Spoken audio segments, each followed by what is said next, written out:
to the Senate for urgent intervention. Number 2, Mohammed Sani Abdullahi against Nigerian Customs Service. Injustice and unfair treatment at Nigerian Customs Service against Comptroller Nambian Patience Brumyat. Number 3, P.A. Abdul Powelet and 7 others on behalf of Ofunama National Executive Council, Egbema Kingdom, against Mr. Jegede Abiodun Paul, trading as Japol Mines and Product Limited. Subject matter of the petition: fraudulent conversion of funds meant for road construction and abandonment of contract by Mr. Jegede Abiodun Paul, trading under the names and style of Japol Mines and Product Limited. A call for Senate investigation and possible return to site. Number 4, Barrister Reginald O. Unwakwe against the Niger Delta Development Commission, an urgent appeal for correction of a lopsided appointment in the Niger Delta Development Commission leadership. And finally, Mr. President, Saprebova M. Oyege and Maxwell Egede against the interim administrator, Presidential Amnesty Program, former complaint over serious acts of fraud, embezzlement, abuse of office, and continuous non-payment of amnesty spend to ex-agitators in demand for immediate payment. Mr. President, esteemed colleagues, to the best of my knowledge, none of the above pensioners is seeking judicial remedy. I therefore move before the Senate Federal Republic to seek the indulgence of the Senate to lay the above petition before the Senate for official referral to the committee for further legislative action. I so move, Mr. President. Thank you very much, distinguished Akin Elure. Is any of the petitioners seeking any judicial remedy? Mr. President, to the best of my knowledge, none of them is seeking judicial remedy. You may lay the petitions.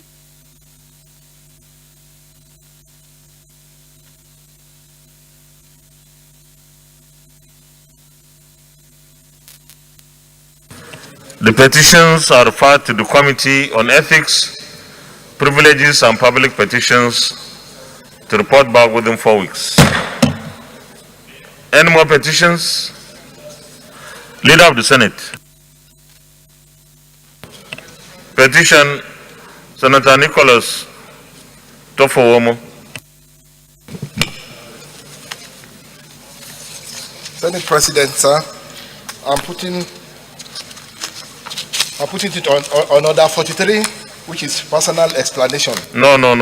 I said petitions. You said petitions. No.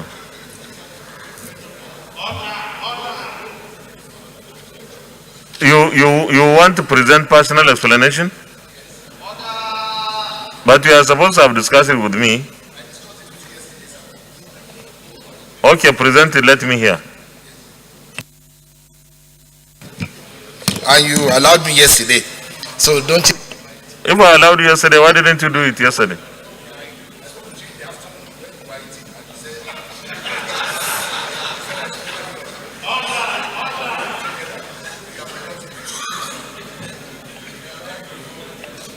I'm not sure your neighbors have helped you by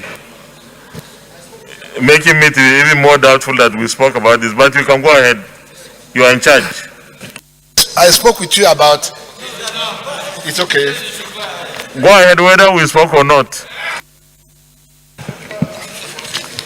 A brief history in honor of late distinguished Senator Osia Oladapo Enyilawo. Late distinguished Senator Enyilawo died at 83 peacefully on Friday, 29 October 2021. In his home in Gadua in Abuja. Late Senator Enyilawo was born in 1938 in Erua in Ilaje local government of Ondo State. He attended Nigerian Primary School at Judo, Badagry in Lagos State from 1946 to 1953. And he later went to Colony Teachers College, Ikorodu, and Christ Apostolic Teachers College, Efalaye, in Ekiti State, for his secondary and teacher training education. He later went to acquire BSc in Business Administration at Thomas A. Edison College, Florida, and Masters in Business Administration from University of Ibadan, Nigeria. While he was in the Senate, he was honored with doctorate award for his numerous contributions to the development of his people, his community, and this country. Prior to his term in the Senate, he had also acquired LLB degree from University of Benin, Nigeria, and barrister at law from Nigerian Law School, effectively becoming a barrister of the Federal Republic of Nigeria. Late Senator Ilawo started his career as a teacher in Ugbonla, Ilaje, in Ondo State. He became a supervisor of all C&S Mission School in the then Ondo province between 1962 and 1965. Subsequently, he taught at the famous Lagos City College, Sabo, Lagos State. And many years later, after he became a pioneer teacher at the Department of Business Administration of the then Ogun State University, now Olabisi Onabanjo University. Later, Senator Ilawo became a personnel and administrative manager of Oluwa Glass Limited, and he was later appointed the secretary of the board. His first election into public office was in 1973, when he was elected as a part-time councillor in the old Ilaje SLD local government in Ondo State.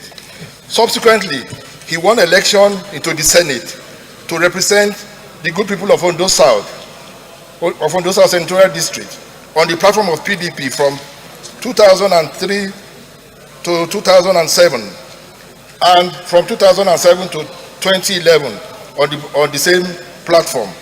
While in the Senate, he was chairman of two committees, which are chairman Senate Committee on Population and National Identity Card, and chairman Senate Committee on Navy.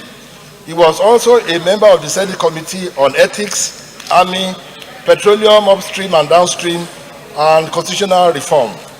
Late Eyilawo was a good legacy worthy of emulation, and he was a core Ilaje man. He survived with 7 children and grandchildren. Accordingly, I resolve, sir, I urge the Senate to observe 1 minute of silence in honor of late distinguished Senator Osia Odadapo Eyilawo. Thank you, sir.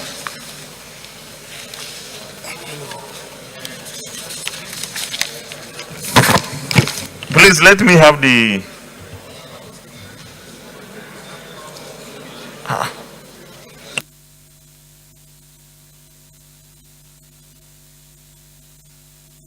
What is the prayer? Is there any prayer?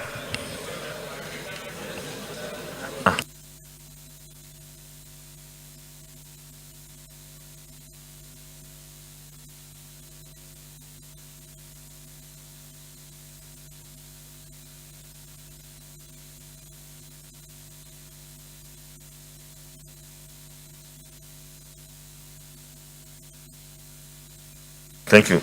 Distinguished colleagues, let's observe 1 minute silence in honor of our late colleague, distinguished Senator Jose Oladapo Eyilawo. 1 minute silence, please.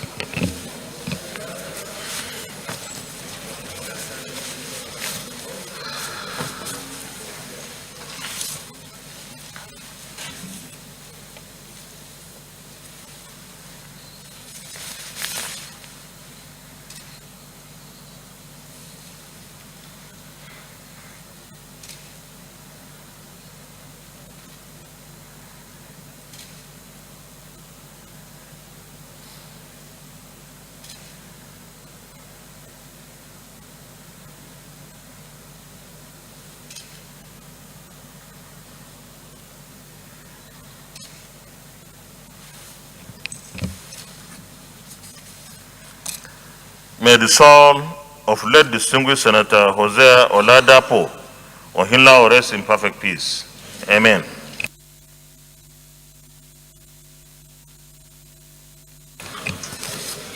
Distinguished Senator Ibrahim Abdullah Gobir. Thank you very much, Your Excellency, distinguished colleagues.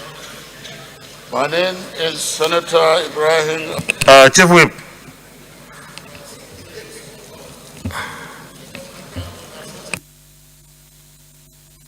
You may read. The indulgence of the Senate and the leave of President of the Senate. A senator may make a personal explanation, although there will be no questions before the Senate.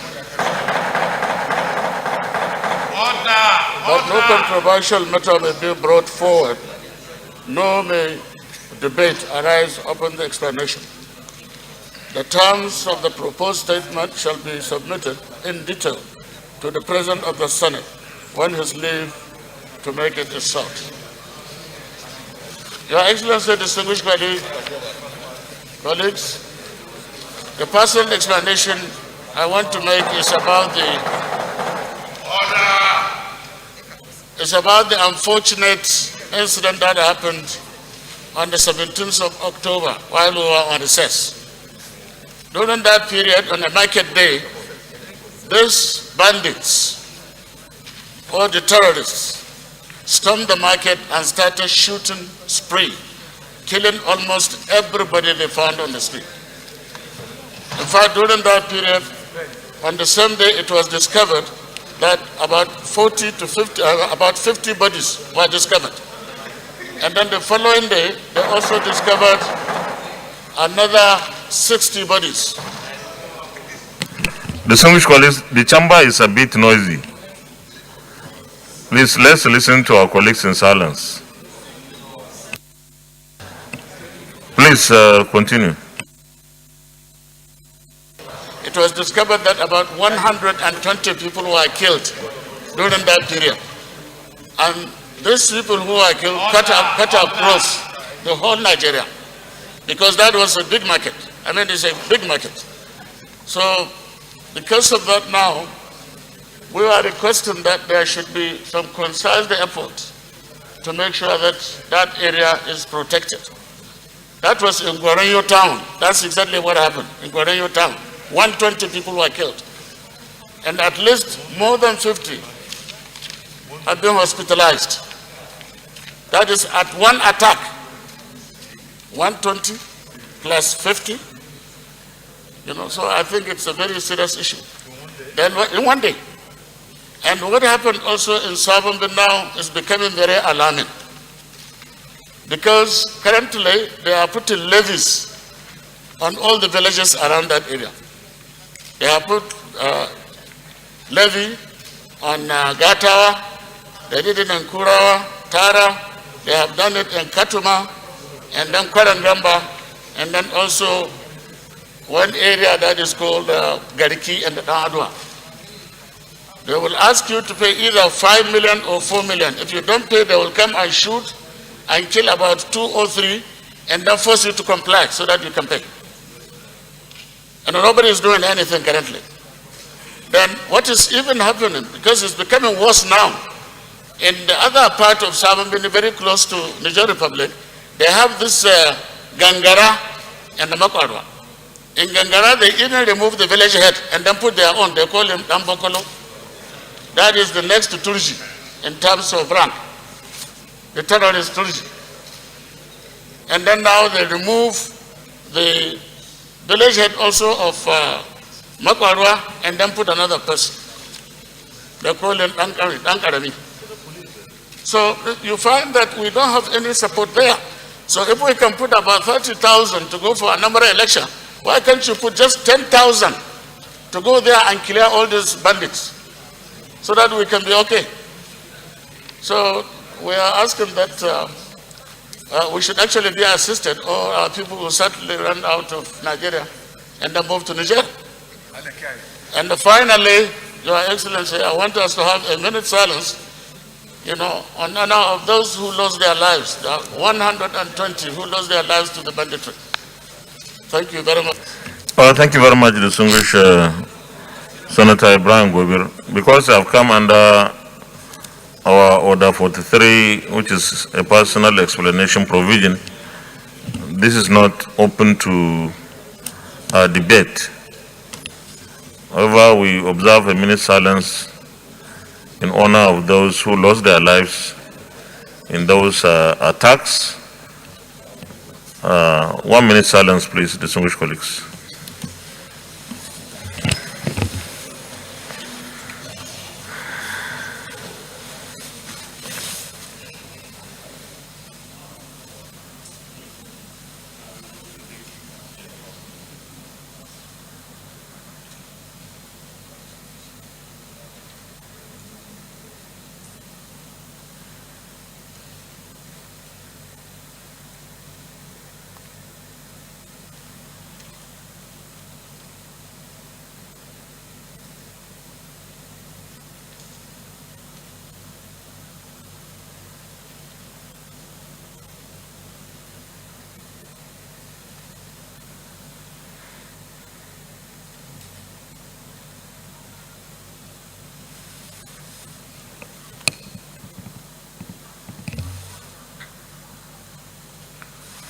May the souls of our departed compatriots who lost their lives in terrorist attacks in Sokoto rest in perfect peace. Amen. Leader of the Senate.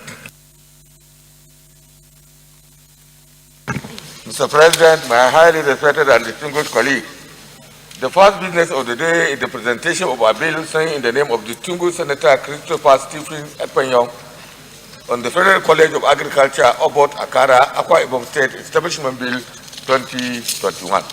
Mr. President, you may wish to invite the Clerk of the Senate to read the short title of the bill. Clerk of the Senate. Mr. President, distinguished senators, Federal College of Agriculture, Obot, Akara, Akwa Ibom State Establishment Bill 2021, SB 836, first reading.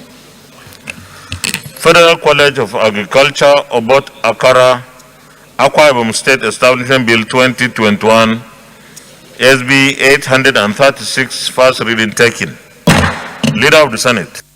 Mr. President, my highly respected and distinguished colleagues, the second business of the day is the presentation of a bill standing in the name of distinguished Senator Bina Eunagi on the Building and Construction Industry Health and Safety Regulation Bill 2021.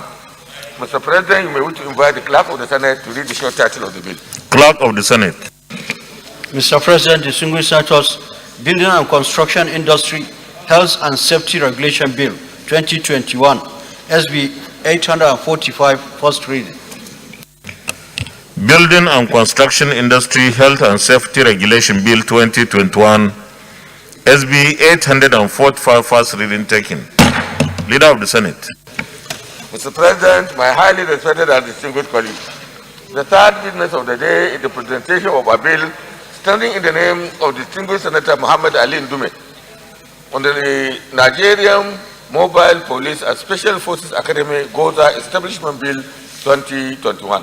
Mr. President, you may wish to invite the Clerk of the Senate to read the short title of the bill. Clerk of the Senate. Mr. President, distinguished senators, Nigeria Mobile Police and Special Forces Academy Goza Establishment Bill 2021, SB 846, first reading.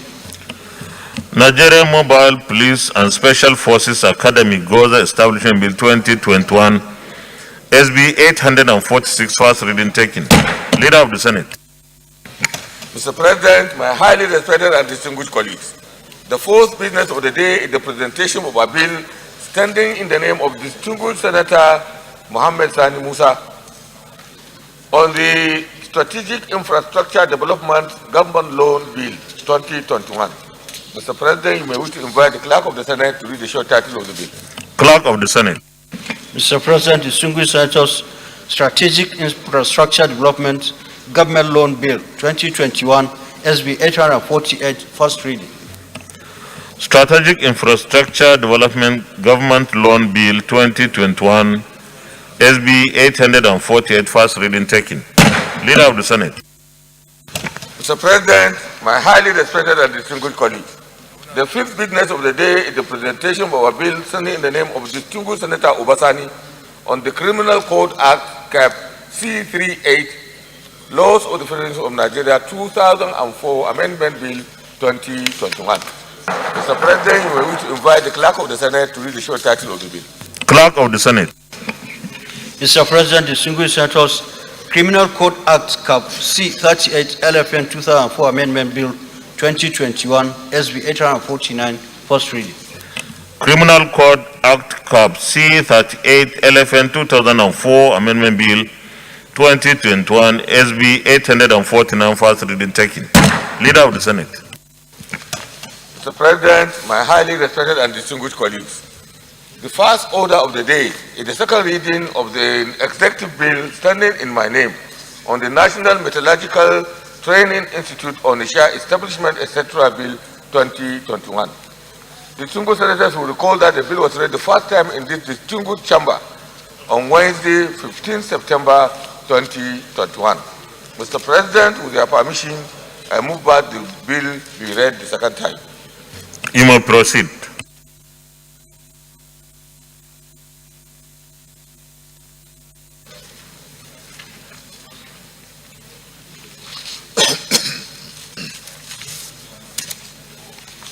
I thank you, Mr. President.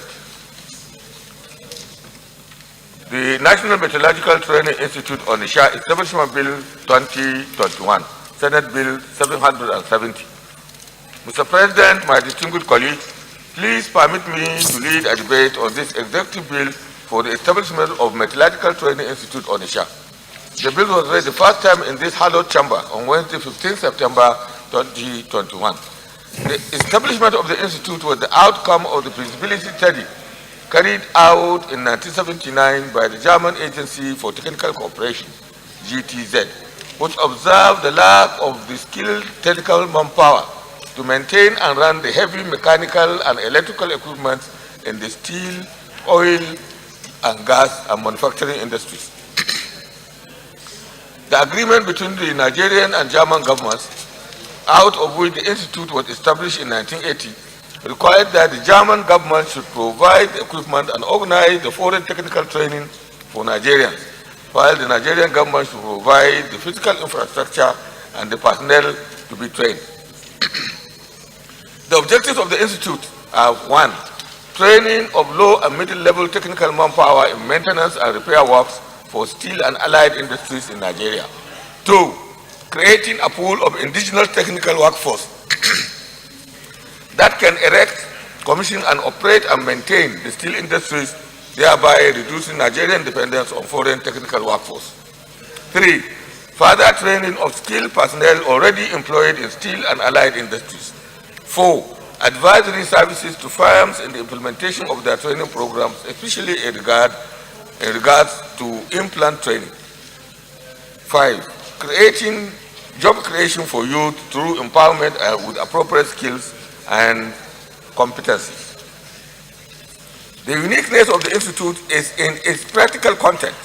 The establishment of the institute was greatly minimized the need to send Nigerians abroad for vocational training and skill acquisition, as well as assisting in job creation for artisans, technicians, and our teaming and employed youth. In 40 years of its existence, the institute has trained many Nigerians from 6 geopolitical zones in the country. The institute was involved in the training of ex-militants of Niger Delta under the amnesty program. The result was a huge success. Mr. President, distinguished colleagues, the enactment of this law will enable the institute to enlarge its training and functional scope for self-sustenance. I wish to state that there is no financial implication to this bill. All the operational structures are already in place, and the school has been in existence for the past 40 years. I therefore urge my colleagues that you support this bill for the second reading. Thank you and God bless. Any contributions? Yes. Distinguished Senator Uche Lilian Kunife Iyom.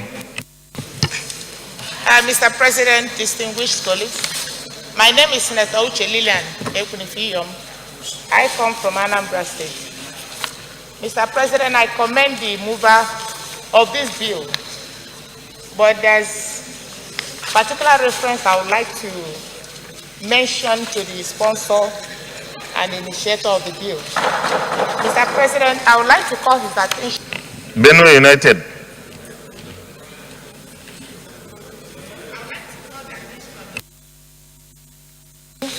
Of this particular office in Onitsha. Onitsha is not the correct place for this office. It's already in Obosi, Meteorological Institute, Obosi. The address is Onitsha Owerri Road, Obosi, not Onitsha. So it is important he takes note of that, because if he doesn't, it will bring a lot of communal clash between Obosi and Onitsha. It's cited in Obosi, not Onitsha. Just point of correction, sir.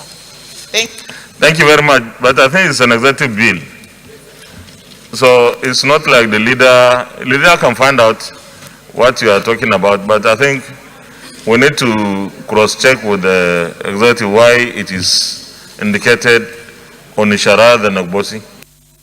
Yes, I called the attention of the leader. I went to his office yesterday, called his attention to it, but I'm going to do official letter. I also wrote the minister, and the minister responded that the correct place is Obosi, not Onitsha. Then they should write to us. The minister or whoever, they should write to us. Or when there's public hearing, they should appear there, because this is their bill. They are not supposed to just limit their correspondence with you. The leader is in charge of their bill here, and they should have written to him to say this is the, but they can still come during public hearing to indicate the correction you are suggesting. Thank you. Distinguished colleagues, is there anybody against the bill? Those in favor that this bill be now read a second time, say aye. Those against, say nay. The ayes have it. Clerk of the Senate. Mr. President, distinguished senators, a bill for an act establish the National Meteorological Training Institute Onitsha and for other related matters 2021 SB 770 second reading. A bill for an act to establish the National Meteorological Training Institute Onitsha and for other related matters 2021 second reading taken, and the bill is this is supposed to be solid minerals. Solid minerals. Huh? Okay. And the bill is referred to the Committee on Solid Minerals, Steel Development and Metallurgy to report back within 4 weeks. Leader of the Senate. Mr. President, my highly respected and distinguished colleagues, the second order of the day is the second reading of the Money Laundering Act number 11, 2011, Repeal and Reenactment Bill 2021. Distinguished senators will recall that the bill was read the first time in this distinguished chamber on Wednesday, 15 September 2021. Mr. President, you may wish to invite distinguished Senator Suleiman Sadiq Umar to move the motion for the bill to be read the second time. Distinguished Senator Sadiq Suleiman Umar. Thank you, Mr. President. My distinguished colleagues, I am Sadiq Suleiman Umar. I represent the good and decent people of Kwara North, and we all are. Mr. President, with your permission, I rise to lead the debate on the Money Laundering Prevention and Prohibition Bill 2021, SB 789.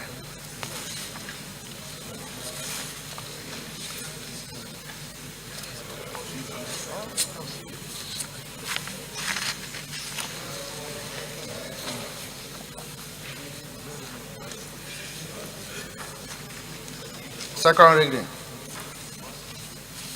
Yeah, you may proceed with the lead debate. Use your mic.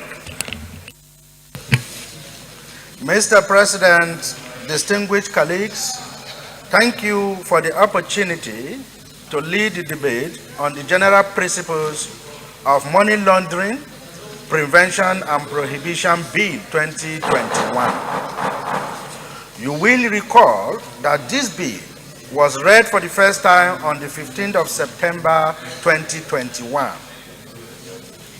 The bill seeks to repeal the Extant Act and enact the Money Laundering Prevention and Prohibition Act 2021 to provide a more comprehensive legal and institutional framework for the prevention and prohibition of money laundering in Nigeria, bearing in mind the changing patterns and manifestation of the malaise as a result of unintended impetus from the technological revolution of the 21st century. Money laundering as an offense includes investment or transfer of funds made or obtained fraudulently into legitimate businesses to make the illicit funds difficult to trace.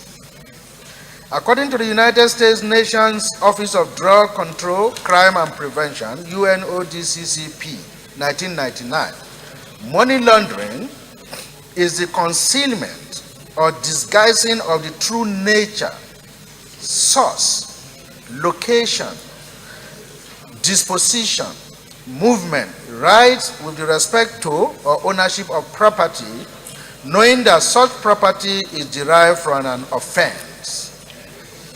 Mr. President, my distinguished colleagues, many public servants who are entrusted with managing public funds for the benefit of the larger society are often accused of creating phantom companies, overpricing of contracts, use of funds to pay for contracts not executed or poorly executed, while others have been accused of cutting away huge sums of public funds and stashing it in foreign bank accounts.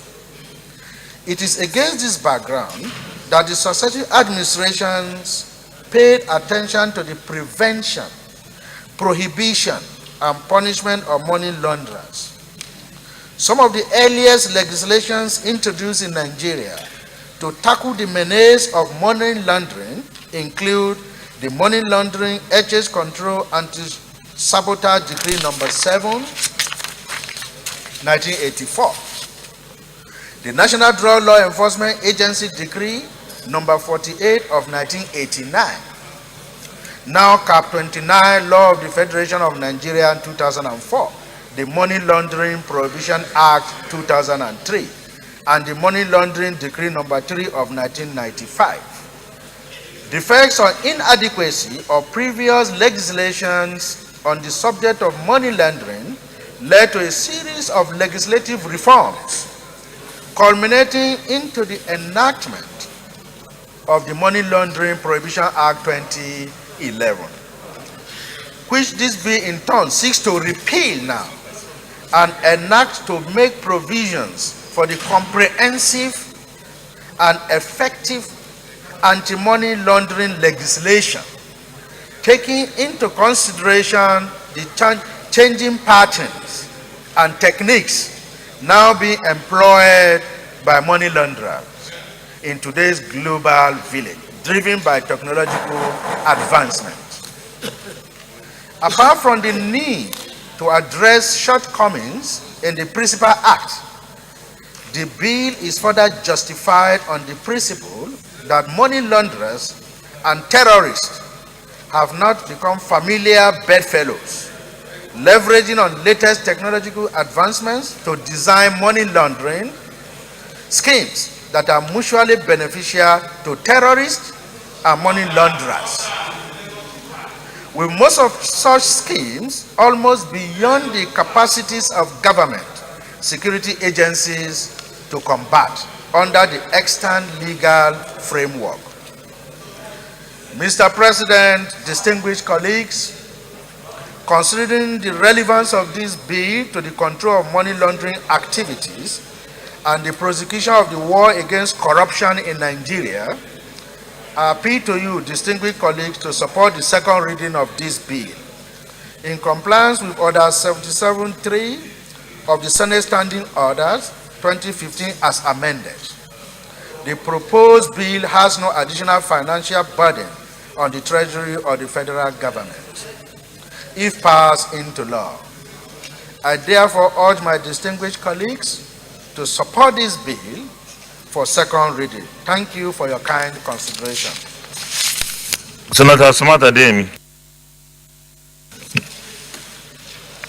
Mr. President, I rise to support this bill. To second this bill, Mr. President. Seconding this bill, Mr. President, I want to commend my brother, Senator Sadiq. And I want to say, Mr. President, that this bill is in furtherance with the determination of our government to fight corruption. There is no doubt that this government, more than any government in the history of our country, are taking the crusade against money laundering and corruption as a task that must be achieved. Mr. President, there is no doubt that billions of dollars and pounds abroad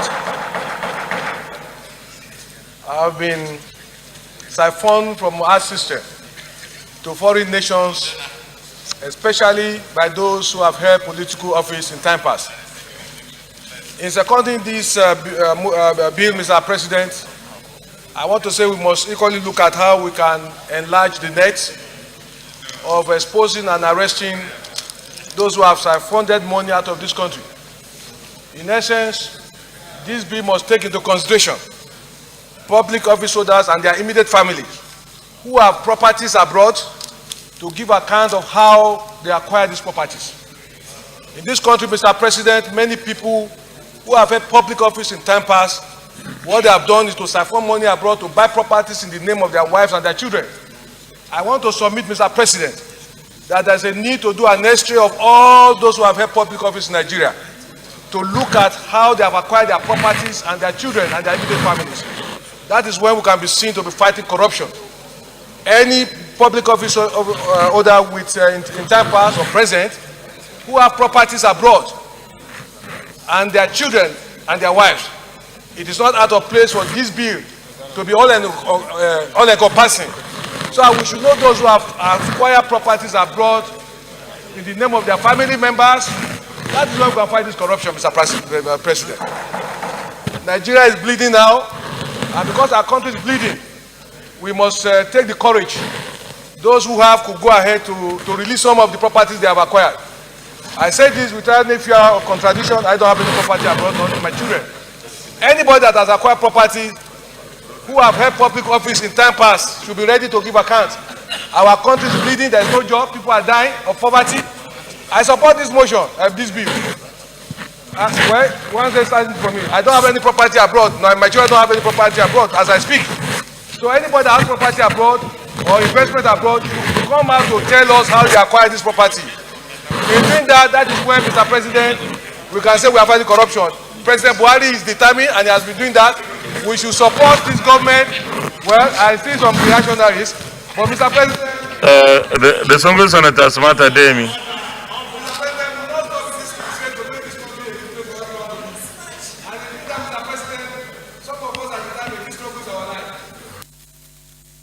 That place.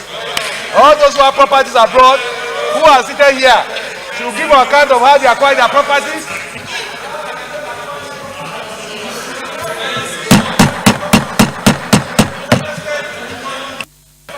Senator Smart Ademi, please round up.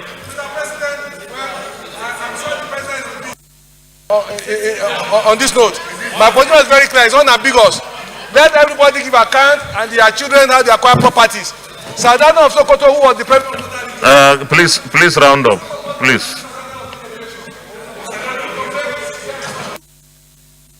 Our political.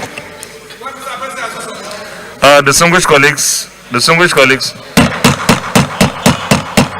Hi. Distinguished colleagues, there are two bills that address similar or even the same issue.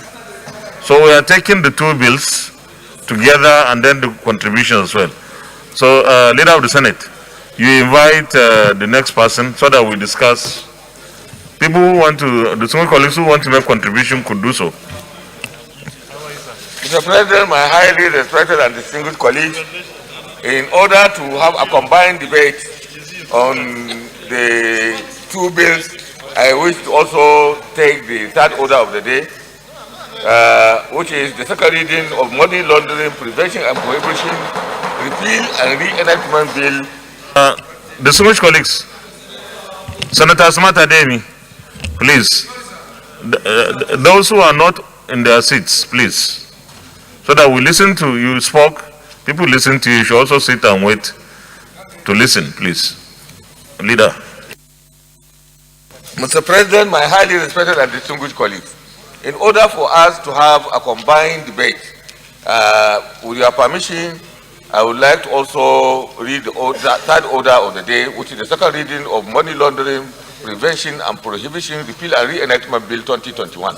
This particular bill was read the first time in this chamber on 19th May 2021, and it was proposed and sponsored by Senator Suleiman Abdukari.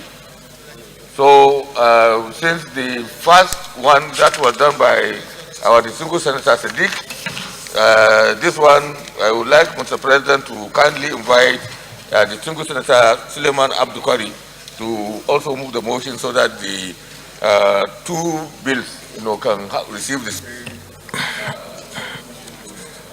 Okay, leader. The distinguished colleagues, when Senator Suleiman Kwari presents the lead debate, those who want to contribute could do so either for the first bill or for the second bill or for both. But I want to advise that please, time is of essence here. We are supposed to close by 1 o'clock to enable our committees to go and continue with budget defense, because this is the last week. So, the Senator Suleiman Kwari, you please present the lead debate.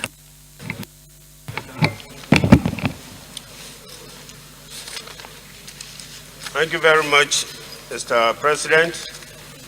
Distinguished colleagues, permit me to lead the debate on this very important bill, which seeks to repeal the Money Laundering Protection and Prohibition Act 2011 as amended and enact the Money Laundering Prevention and Prohibition Act to provide comprehensive legal and institutional framework for the prevention and prohibition of money laundering in Nigeria. This bill was read the first time in this hallowed chamber Wednesday, 19th May 2021.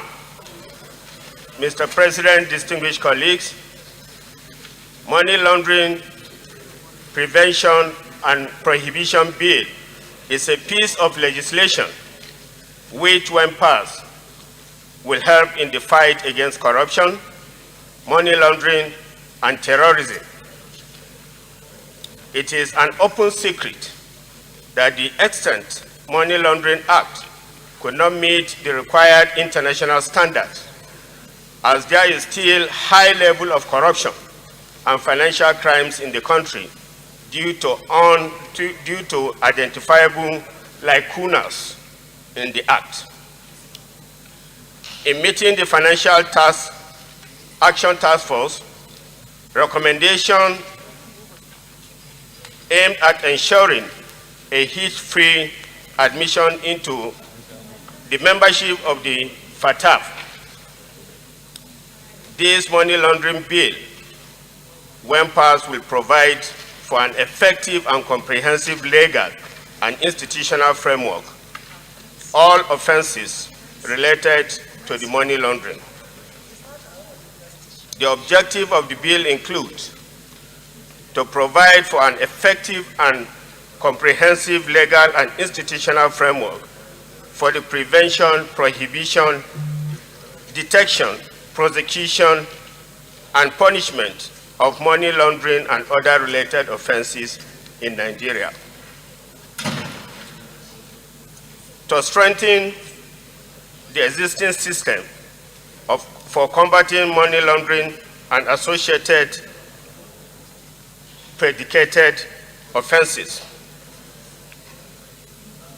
to make adequate provisions to prohibit money laundering, provide appropriate penalties, and expand the scope of supervisory bodies while recognizing the role of certain self-regulatory organizations to address the challenges faced in the implementation of a comprehensive anti-money laundering regime in Nigeria. The bill also seeks to provide protection for employees of various institutions, bodies, and professions who may discover money laundering. And finally, to establish special control unit against money laundering under the Commission for effective implementation of money provisions of the Act in relation to designated non-financial businesses and professions. The enactment of this bill will further resolve the institutional issue of special control unit against money laundering under the Federal Ministry of Trade and currently being managed by EFCC. It is pertinent to state that SCUMO is not a creation of statute and unknown to Nigerian law, a situation which has continued to hamper its functionality. Mr. President, distinguished colleagues, you may wish to know that while the money laundering bill on one hand seeks to introduce certain supervisory and enforcement measures, including imposition of administrative penalties by the supervisory authorities on financial institutions, designated and non-designated businesses and professions for breach of any requirement imposed by law, it will therefore, on the other hand, establish Bureau for money laundering, which is to be domiciled in the NFIU instead of being managed by EFCC. From the foregoing, the need to advocate for the passage of the money laundering bill or Bureau to birth a redefined legal regime is eminent and more imperative on us if we are to achieve sustainable success in our combating money laundering and anti-corruption in general. Mr. President, most distinguished colleagues, flowing from all that I have said, and also considering the fact that this bill has no financial implication, I therefore most humbly solicit your support for the second reading of this bill, which I believe very strongly will positively impact our anti-corruption fight and ultimately our nation. I thank you and God bless. Thank you, Mr. President. I so submit. Senator Ike Ikwaramadu.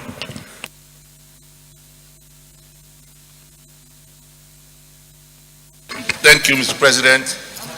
Very distinguished colleagues. I have listened carefully to the two bills, and let me first state clearly that the initial bill itself was not detailed in terms of what reforms it intends to bring to bear on the issue of money laundering.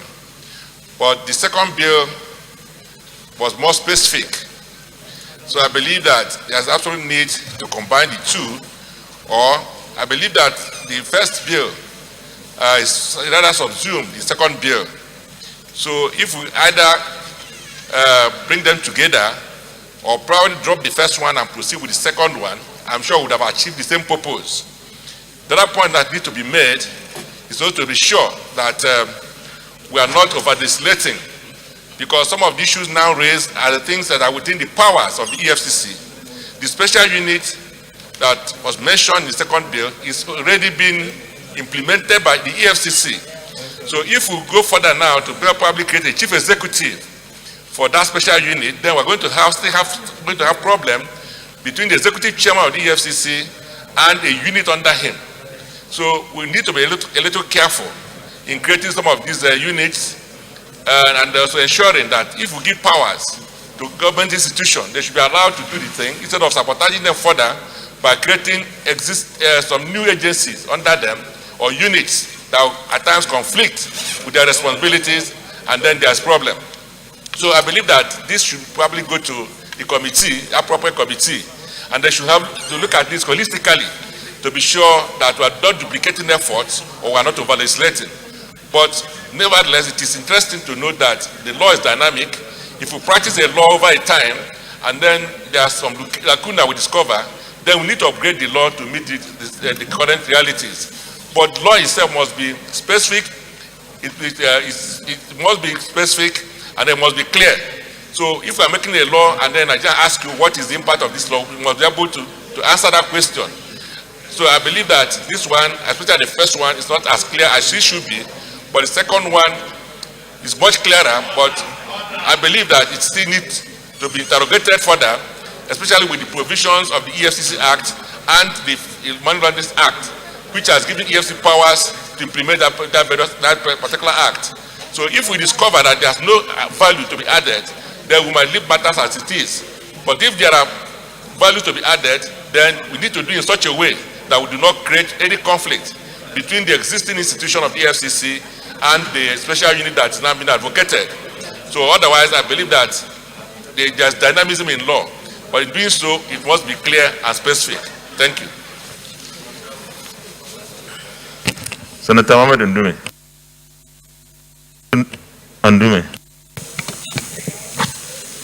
Thank you.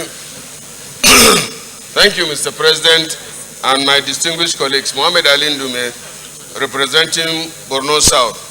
Mr. President, distinguished colleagues, I stand to support both bills on the repeal and reenactment of the Money Laundering Act. Just as the former Deputy Senate President said, these laws were there before, but are not strong enough to achieve and to meet the international standard. Mr. President, distinguished colleagues, you might be aware, last week, just exactly Saturday, the University of Ibadan invited me to lecture on unexplained wealth and the fight against corruption in the country. So I did some little research and discovered that most developed countries have strong institutions that are responsible for detecting unexplained wealth and going further to confiscate and dispose them into the government coffers. Now, anytime you bring up the issue of corruption, the first target or the short target is the politicians, that is particularly the members of the National Assembly and all that. But if you look at it critically, you will discover that after leaving this office and up to now that I've been in the National Assembly, I have not seen a member of House of Rep or senator that after his time in the National Assembly continue to be a rich man or live affluent life. I have not seen that yet, and I'm saying this on TV. Maybe somebody can come up to challenge it. But even just last week, there was this news that a director in the ministry, it was discovered that a director in the ministry had over 300 houses in Abuja by the ICPC. So that means that this law is something that this National Assembly should strive to support so that we would do what is needful of us and to nip this problem in the bud. I want to add that, Mr. President, this money laundering, even this act that is before us, the ICPC, the EFCC, are yet to be effective. Why? Because there is a fundamental constitutional problem that impedes on the fight against corruption. And that is the right by the in the Constitution, which states that anybody is presumed innocent until proven guilty beyond reasonable doubt.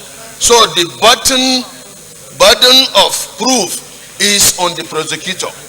What we should strive when we analyze or we work on this bill is to holistically look at it and shift the burden of proof of innocence onto the accused.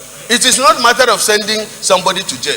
But if somebody steals something and you say that you must prove that he stole that thing, then you have a holistic tax. So if I have a house in Abuja here that is more than the mathematics of my income and that property does not equate, then I should explain where I got the money to buy that house. Unless we go further and strengthen and give teeth to this bill that we are processing, it will just be another waste of time. You go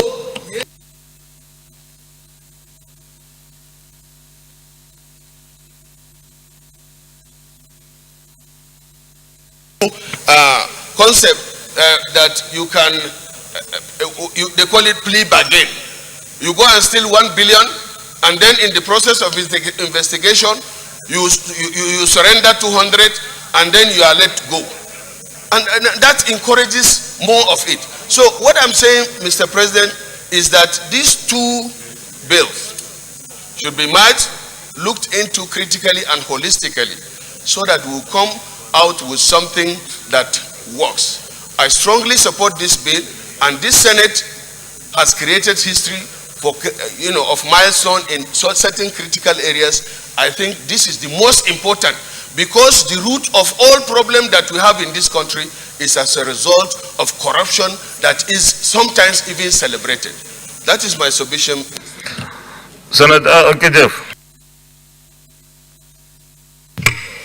Thank you, Mr. President. Okay, Jeff.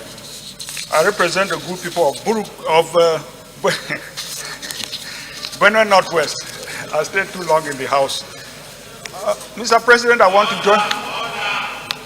want to join my colleagues in supporting these two bills, one from Senator Kwari and Senator Umar. Mr. President, my dear colleagues, part of the reasons, the major reason why Nigeria is always rated very high on the corruption index is because we don't have good legal framework for containing corruption.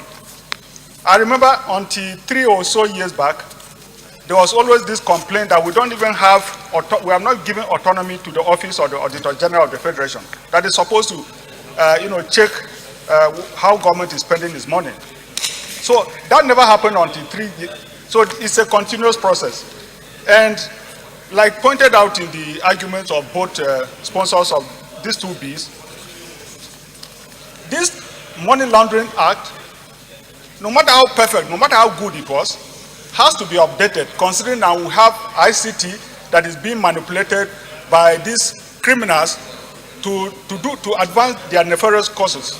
And so you now talk about e-transfer, you talk about e-money, you talk about cryptocurrency and all of that, which was not foreseen just a few years back. So in looking at these bills, we have to, factor in all of the advancement in technology that is now being easily exploited by those who want to carry out these activities. But let me quickly address what Senator Ndume was talking about. I think as a lawyer, it offends sensibility that because if in your first year you are told that proof beyond reasonable doubt, and it's not just something that is in the Nigerian Constitution, it's in constitutions across all Commonwealth countries. Unless we want to turn into an authoritarian state, you cannot begin to shift the burden. So that is normal, because the law will say that it is better for one free person, one criminal to go free than 1,000 criminals to go free than one innocent person to be convicted and sent to jail. So that is for safeguard in our legal system. But I agree with him, because he came out with that suggestion because of the concerns that are there for those who accumulate so much weight and get away with it by exploiting the legal framework that we have. But I think we should have more of this. of the laws that will have to be updated to take care of the advancement in technology. We need to bring them up and take care of them. Thank you so much. Is there anybody against the bills? Okay. Those in favor that these two bills be read for the second time, say aye. Aye. Those against, say nay. The ayes have it. Clerk of the Senate. Mr. President, distinguished senators, a bill for an act to repeal the Money Laundering Prohibition Act 2011 as amended and enact the Money Laundering Prohibition and Prevention and Prohibition Act to provide comprehensive legal and institutional framework for the prevention and prohibition of money laundering in Nigeria, establish the Special Control Unit under the Economic and Financial Crimes Commission, and for other related matters 2021 SB 789, second reading. Mr. President, distinguished senators, a bill for an act to repeal the Money Laundering Prohibition Act 2011 as amended and enact the Money Laundering Prevention and Prohibition Act to provide comprehensive legal and institutional framework for the prevention and prohibition of money laundering in Nigeria, and for other related matters 2021 SB 642, second reading.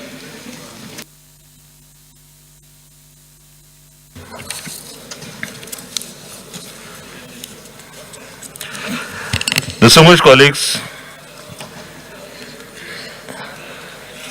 a bill for an act to repeal the Money Laundering Prohibition Act 2011 as amended and enact the Money Laundering Prevention and Prohibition Act to provide comprehensive legal and institutional framework for the prevention and prohibition of money laundering in Nigeria, establish the Special Control Unit under the Economic and Financial Crimes Commission, and for other related matters 2021 second reading taken. And the bill is referred to the Committee on Anti-Corruption and Financial Crimes to report by within 4 weeks. A bill for an act to repeal the Money Laundering Prohibition Act 2011 as amended and enact the Money Laundering Prohibition and Prohibition Act to provide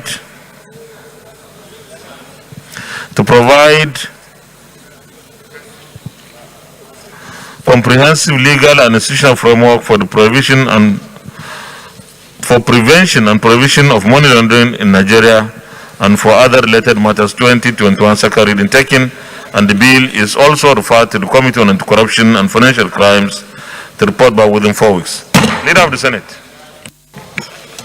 Mr. President, my highly respected and distinguished colleagues. The fourth order of the day is the second reading of the Niger Delta Development Commission NDDC Act number 6, 2000 Amendment Bill 2021. Distinguished senators will recall that the bill was read the first time in this distinguished chamber on Tuesday, 17 December 2019. Mr. President, you may wish to invite distinguished Senator Solomon Olamileko Adiola to move the motion for the bill to be read the second time. Distinguished Senator Adiola Solomon Olamileko, Lagos West, the largest senatorial district in Nigeria.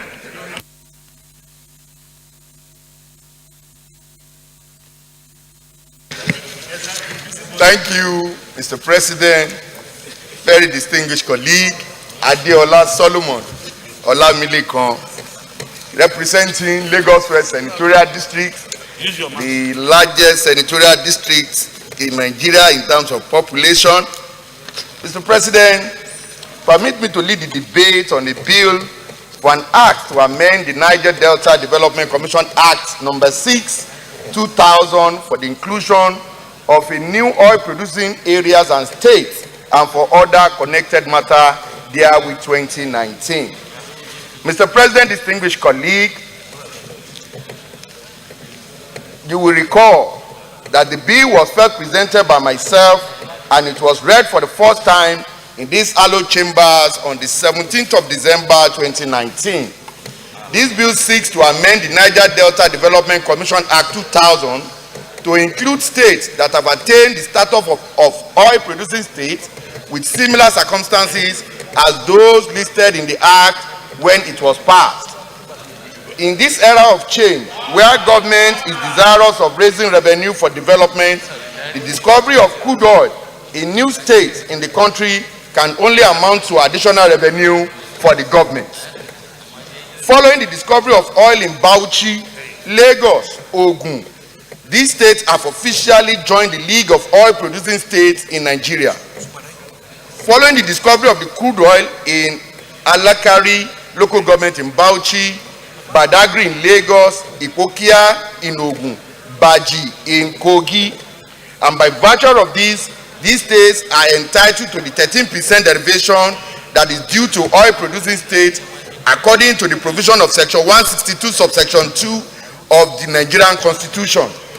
Mr. President, the purpose of this bill is for the act to make provision for the new state who has joined the League of Oil Producing States in Nigeria and for states that might eventually discover oil in the future, as opposed to the present position of the act, which only covers oil producing states within the Niger Delta region.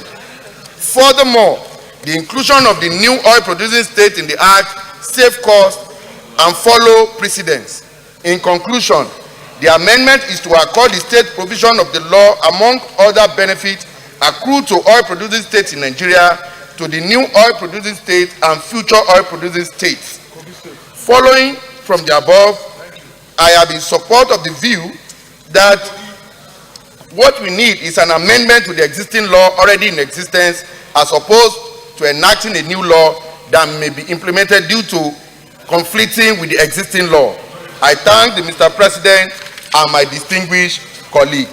Mr. President, distinguished colleague, I so move. Thank you.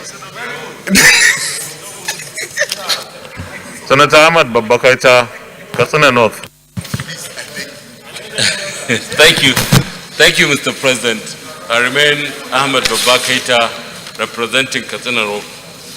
First of all, I write to second the motion ably moved by, and I want to believe that what is good for the goose is equally good for the gander. States like Borno that have discovered oil, and I remember very well the argument that the former MD of NMPC made here, that with such state coming on board, Nigeria will be able to be one of the largest producers if we harness our resources.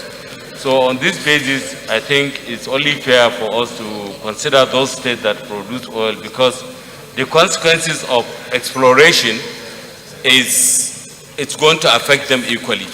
And it was actually the whole motive and idea was to support states that produce oil and to mitigate against the consequences of oil exploration.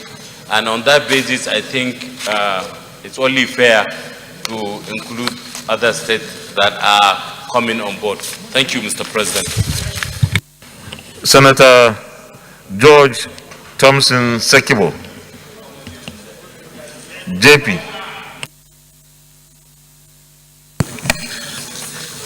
Senior President, my distinguished colleagues, I am Senator George Thompson Sekibo.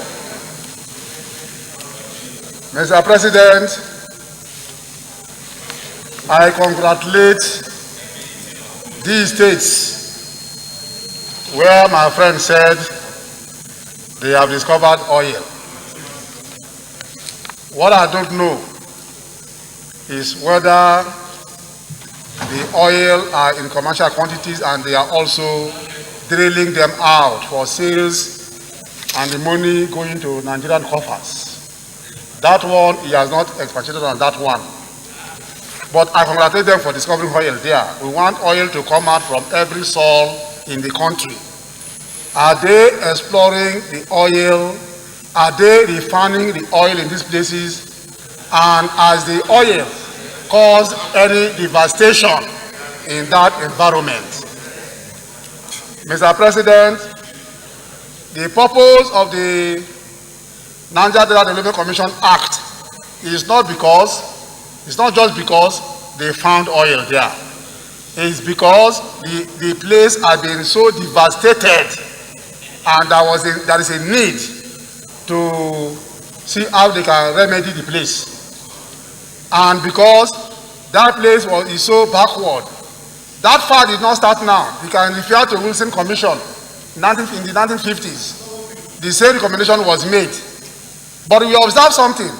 Each time there is a bill or there is a law to support a backward people, to support the people who are suffering, Nigerians will come out after a couple of years to dampen, reduce the strength of that law. Today, we have river-basin development authorities all over the country. But that was actually recommended by Wilson Commission for the people of the Niger Delta region who are suffering at that time.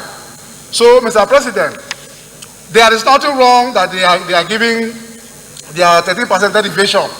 That is, if funds from those oil that are discovered are now in the market space, they are exploring them, they are exporting them, so they can check like other states, what quantum of oil are you supplying? And so they now pay the 30% derivation. The 30% derivation is not equal for all the states. It comes in different percentage based on production capacity. So I think it's automatic. If we have a production capacity and it's a 1 million barrel per year or whatever, they will pay you. But if you are not producing and you are not in the league of those who are producing oil, and enjoy that they discover oil under your ground, and so if you put it in this one, this amendment does not stand the test of the ground. It doesn't stand the test of the ground because the parameters for the 13% is based on quantity of oil that is produced, that is being exported, that is being used by the country. So if they are producing oil, is also we are extracting it from the ground, they are selling it, it is not paying money to the Nigerian treasury, then all such persons will be qualified. Every state in the country is qualified for 30% derivation, provided the oil they have discovered in that area is being sold or is being used or is being explored to improve the finances of this country. Thank you, Mr. President. Senator Matthew Urogide. Thank you, Mr. President. I'm Senator Matthew Urogide. I represent Edo South Senatorial District. Mr. President, my very distinguished colleagues, I consider it a privilege to make contribution to this bill that is being sponsored by Senator Adeola Solomon. Mr. President, first let me say I'm not particularly against the sponsor of this bill, but I just believe that this bill must be properly proceeded. Let us start from the definition. Niger Delta Development Commission. Today, the area that constitutes Niger Delta is very clear. The 9 states of the Niger Delta region that make up the region that the commission is serving are very clear. Senator Sakipo just mentioned the issue of oil production and the quota. Today, what each state gets from 30% derivation is a function of production. That's not where I'm going. Today, Gombe is already or fast becoming a host community. Bauchi and some of these other states. But to take these states to say that they belong to Niger Delta region, it's not possible. In as much as I will agree that if there is a percentage that is meant for states that produce oil, be they in Sokoto, be they in Yobe, let them of course benefit from whatever percentage that they make for oil production. That does not make them to be part of the Niger Delta. I think we should proceed it properly. If the idea is that we want to share out of the 13%, they are at will, as long as they produce oil. But to say that they must belong to Niger Delta, it makes mockery of the original idea. in the creation of NDDC. NDDC that was created as a commission is an interventionist commission or body to mediate the long dilapidation or degradation of the environment. So I think we should be able to draw the line. The whole idea behind this bill is to benefit from 30% derivation. This parliament can go ahead and make it 50%, make it 70% that everybody can benefit from.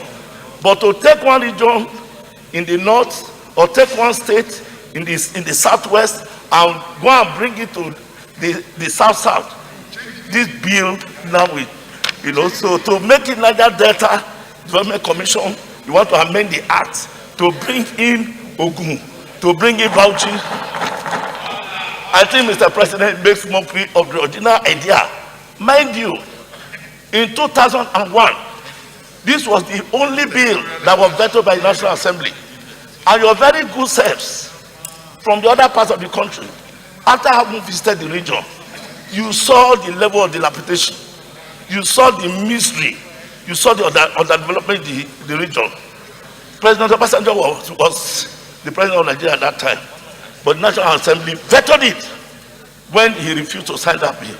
So the sanctity of it and what must be maintained. We must be reminded the philosophy that was behind, that bill and eventually that act.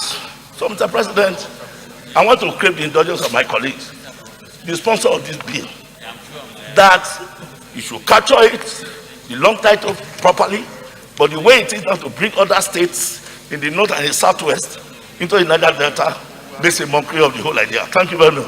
Thank you. The DSP. Thank you, Mr. President. Your mic. Ovie Omo Agege, Delta Central Senatorial District. Mr. President, first I want to extend my congratulations to the states listed here in this lead debate, that is Bauchi, Lagos, Ogun, Kogi, etc., etc. And Anambra. I wish to congratulate them, Mr. President, as states that are now about to be classified as oil-producing states. I congratulate them, Mr. President. Just like my colleague from Rivers said, Mr. President, we look forward to the day when indeed all states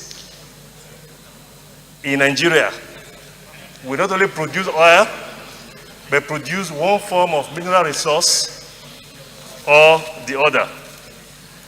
Mr. President, as I go and listen to this lead debate, there are two issues here. The first one, Mr. President, has to deal with the issue of whether or not these new states, these new quote-unquote oil-producing states, are entitled to the benefit of Section 162, Subsection 2 of the Constitution, dealing with the issue of 13% derivation.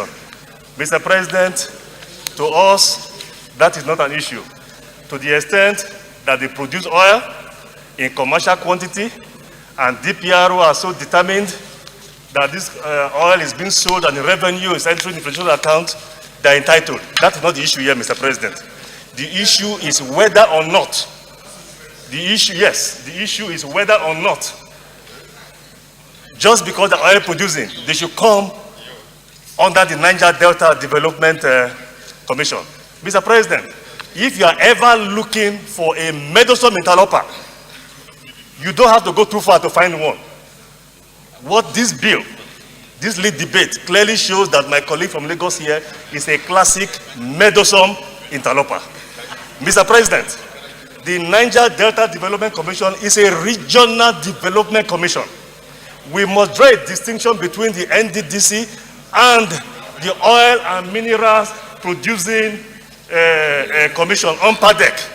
Mr. President, if this lead debate were made to introduce these states into the oil Minerals Producing Commission, UNPADEC, at that time, Mr. President, there was no problem. But this is clearly a regional development commission.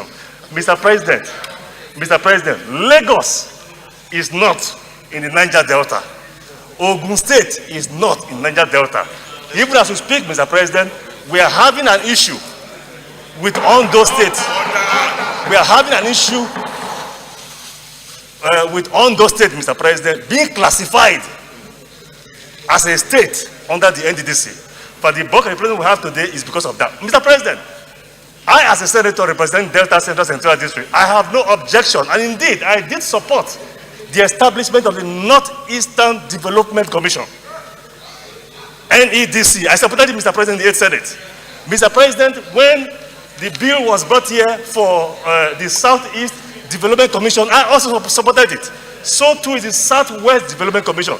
Mr. President, my colleague from Lagos should be told to pursue with vigor the establishment of the Southwest Development Commission and not the inclusion of Lagos in the Niger Delta Development Commission. So, Mr. President, that we state our position clear and this early. I thank you, Mr. President, for this opportunity. Thank you very much. Thank you very much, Mr. President, and my distinguished colleagues. To start with, in order to appreciate the purpose of this debate, it's important for us to look at the historical antecedent. Distinguished colleagues, the chamber is noisy, please. Can all those who are elsewhere go back to their seats, please? It's for us to appreciate the historical antecedents for the establishment of the Niger Delta Development Commission. We all knew what that body was. I remember it used to be called UNPADEC. Yes. Under the then former director of SSS, Mr. Hosford. Yeah. Now, in recognition of the fact that the desired intended results for the establishment of UNPADEC were not achieved, that was what led the National Assembly to sit down and carefully look at the uniqueness of Niger Delta challenges and come out with the Niger Delta Development Commission. And the reason being that there were agitations that were strictly bordered on degrading the environment of the Niger Delta by that time. And government, in its response through the parliament, felt that these challenges were genuine. At one stage or the other in the history of this country, we had issues that were not too pleasant to repeat, but that we cannot deny that they existed, which almost shook the very foundation of this country. So this bill, beautiful, considered as it may look, it may not be expedient to tie it to the Niger Delta Development Commission. Rather, in the same vein that Niger Delta has its unique challenges, Lagos itself has very unique challenges and requires intervention of Parliament for the purpose of addressing those challenges. And they have continued to build up. Today, for you to drive from Surulere to Apapa, you are looking for the whole day. The entire revenue of Lagos State, part of it has been heavily invested in order to alleviate this situation, but nothing appears to be happening that can show visibly that the result can be achieved. So my own thinking is that the fact that we have discovered oil in Lagos, the fact that we have discovered oil in Ogun, Bauchi, which are I don't know how to use this language, But we have equally found oil in Sokoto. Yes. And you remember, Mr. President, when we were doing the PIB bill, all these issues were canvassed that justified the decision that this parliament took, which some of our colleagues, for reasons best known to them, were not happy with it. But they knew that they were taking in the overall interest of this country. They knew. So my concern is this. This request is genuine. This request is founded. The parliament has a responsibility to intervene. But the intervention cannot be justified by aligning it to the Niger Delta Development Commission. It will create more problems than it seeks to solve. So my own use to address the challenges of these new areas where oil is found. And in doing so, we might have to before the Senate. I am in support of the bill, but I believe that we can do a lot more by detaching it from the Niger Delta Development Commission and doing something extraordinary to address the challenges that these new places and such other places that may be found from time to time may face for the purpose of oil exploration. Thank you, sir. Senator Ahmed Anjumo. Thank you, Mr. President. I am Mohammed Anjumo Goje, representing Gombe, Central Gombe State. Mr. President, I stand to support this bill by a lot of reservations and amendments. One, the lead debate by the sponsor has either mistakenly, by commission or omission, omitted my local government in Gombe State, which also has oil. Al-Kaliri and Akko are the same, are contiguous. The oil is discovered between Al-Kaliri and Akko local government in Gombe State. You should have mentioned Akko, Gombe State, then Al-Kaliri in both states. So that Nigerians will know that this oil is not only Bauchi, that has oil, Gombe State also has oil. But like the last speaker said, I support if eventually any state gets an oil, it should be entitled to that 13% derivation. But we should not tie it, just every state that gets oil should join Niger Delta. How do we justify Gombe State or both states joining Niger Delta? Doesn't make sense. But that does not, that will not disqualify Gombe State or both states from getting their 13% derivation if they have the oil. So I think this bill should be amended in a way that is a bill canvassing for the inclusion of states, whatever state that have oil, to be entitled to 13% derivation. But they don't have necessarily have to be in Niger Delta region. When we presented our case for North Development Commission, it was because of our peculiar circumstances at that time, even now prevailing, just like the case of Niger Delta. So I really concur with the idea of giving us 13%, those of us who have oil, if it can be measured and quantified, but we don't have to be in Niger Delta. Thank you, Mr. President. Those in favor that this will be now read a second time, say aye. Aye. Those against, say nay. The ayes have it. Clerk of the Senate.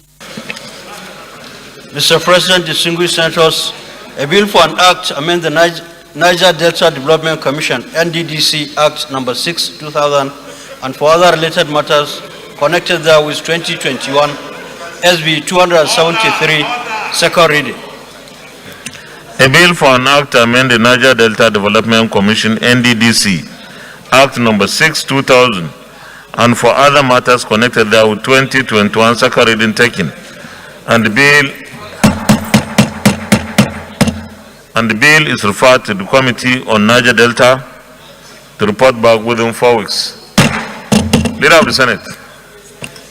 Mr. President, my highly respected and distinguished colleagues, the fifth order of the day is the presentation and consideration of the report of the Committee on Local and Foreign Debts on the 2018 to 2021 Federal Government External Borrowing Rolling Plan. Mr. President, you may wish to invite distinguished Senator Clifford Odia to move the motion for the Senate to receive and consider the report. Order! Distinguished Senator Clifford Odia.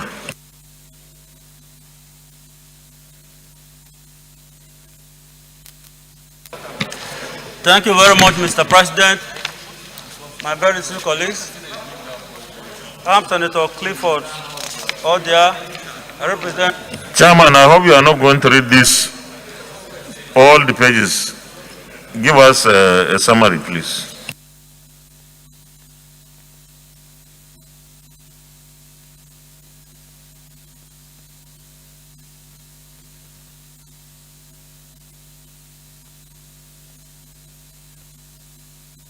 So move, Mr. President.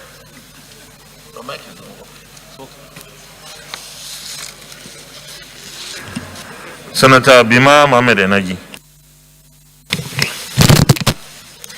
Thank you, Mr. President.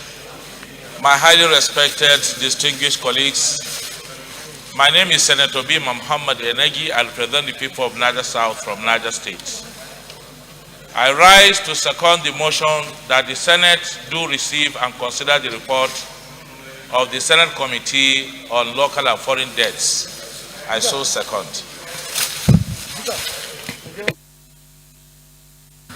Distinguished colleagues, those in favor of the motion that the Senate do receive and consider the report of the Committee on Local and Foreign Debts on the 2018-2021 Federal Government External Borrowing Rolling Plan, say aye. Those against say nay, the ayes have it. Chairman, you may let the report, please, and make copies available.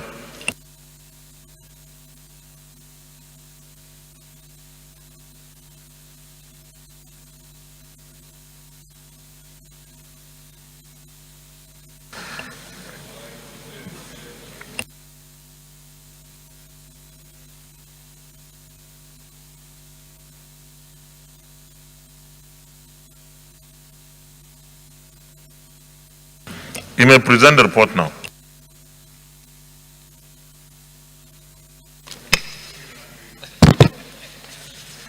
Thank you, Mr. President.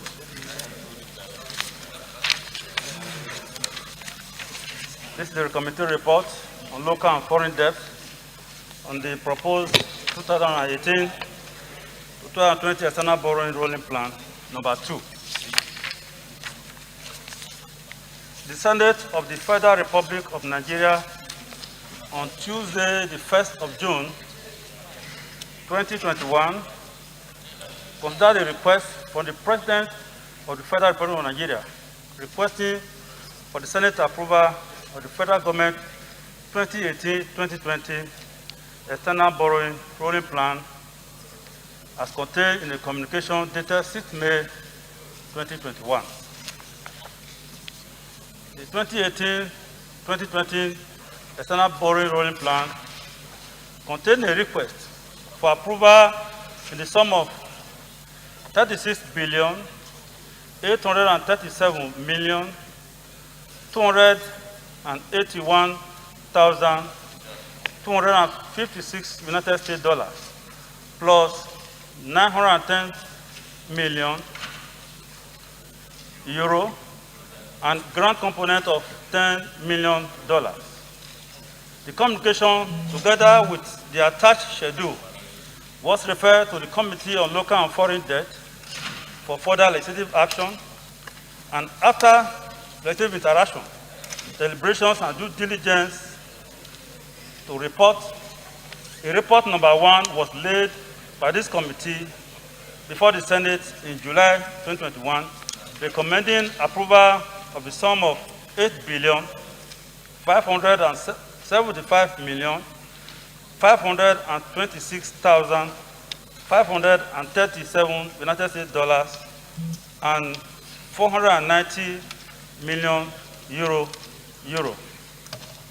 To be recalled that the Senate at the plenary in July 2021 approved financing for projects as recommended by the committee above, while the committee continued further legislative action and consideration of the outstanding request.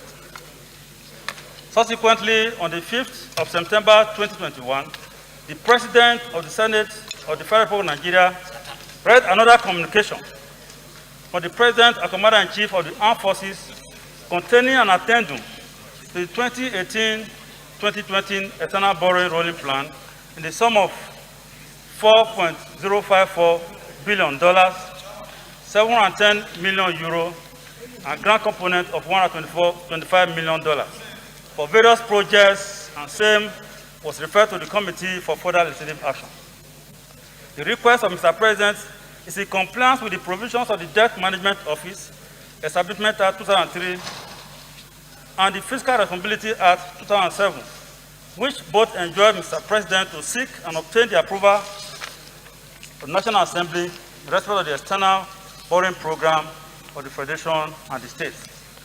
The provision of the above titles, together with the revised guidelines for external domestic borrowing issued by the DMO, pursuant to the powers under the DMO Act, require that all tiers of government of the Federation shall borrow only under the following conditions. 1, shall specify the purpose for which the borrowing is intended, which shall only be for long-term capital expenditure and human capital development. 2, such borrowing shall be on concessional terms with low interest rate and with a reasonably long amortization period. 3, shall present a cost-benefit analysis detailing the economic and social benefits of the purpose for which the intended borrowing will be applied. 4, shall provide satisfactory proof of the existence of prior authorization in appropriation law for the purpose for which the borrowing is to be utilized. 5, such borrowing shall have the approval of the relevant Executive Council. 6, such borrowing shall be approved by resolution of the relevant Legislative Assembly. And 7, such external borrowing agreement shall be executed for and on behalf of the Federal Government of Nigeria by the Minister of Finance or any other person the Minister may designate in writing. Financial institutions and development agencies are required by the above statutes to request and obtain proof of compliance with the provisions of Part 6, Part 10 of the Fiscal Responsibility Act before lending to any government in the Federation. The Act provides that failure to do so is an offense and may render the facility unlawful, thus unforeseeable among other sanctions. Mandate of the committee.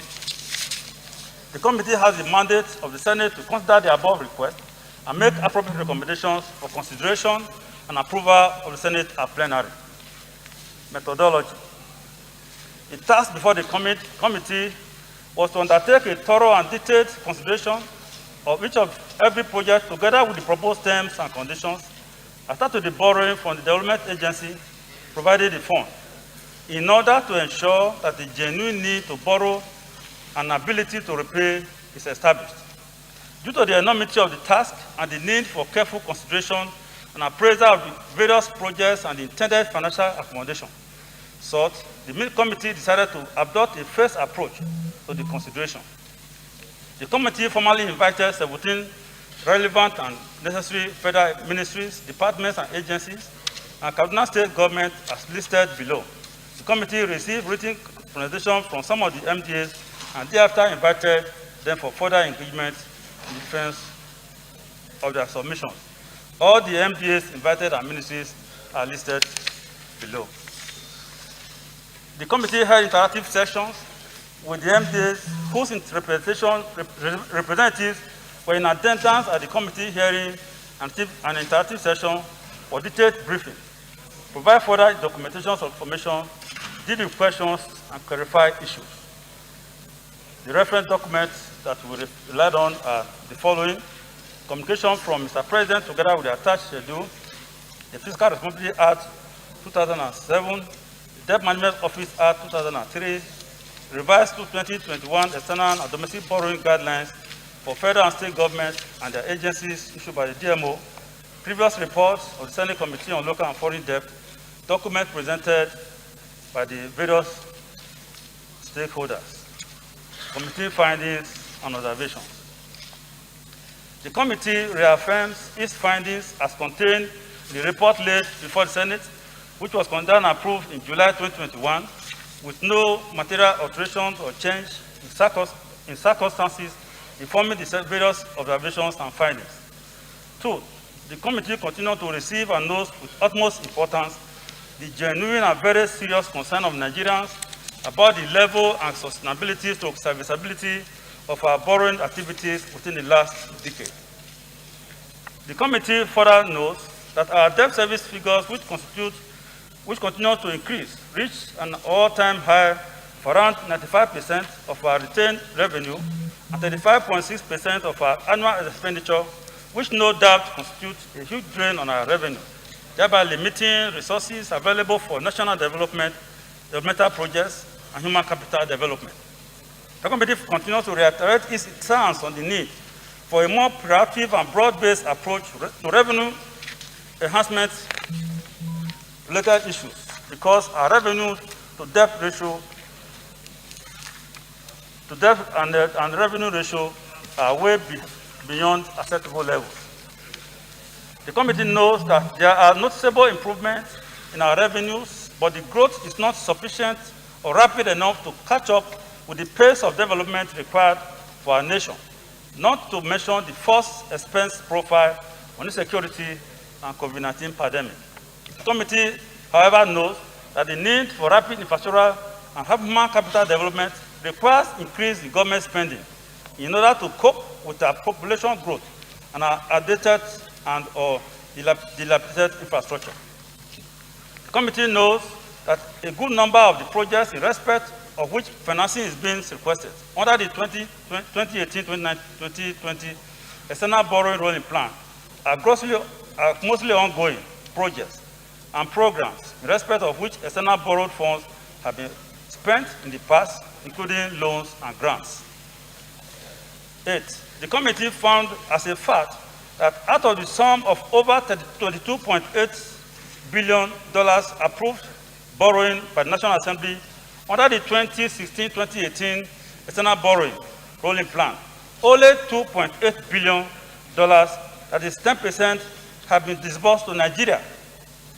The committee therefore knows that the great pressure placed on human financial resources of the National Assembly to approve loans under medium-term external borrowing plan is unnecessary. The committee observes that these projects, some of which requires additional financing, will have a great multiplier effect on stimulating economic growth through infrastructural development, job creation, poverty alleviation, health care, and improve our security architecture. 11. The projects will also stimulate a rebirth of commercial and engineering activities and the consequent tax revenues payable to government as a result of these productive activities will increase. Specific findings and observations in respect of the various proposed projects are listed below. They can access them from page 7 of 19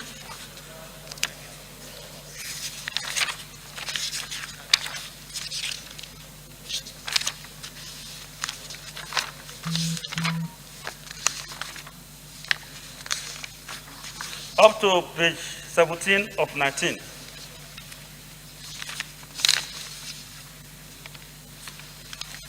Recommendation.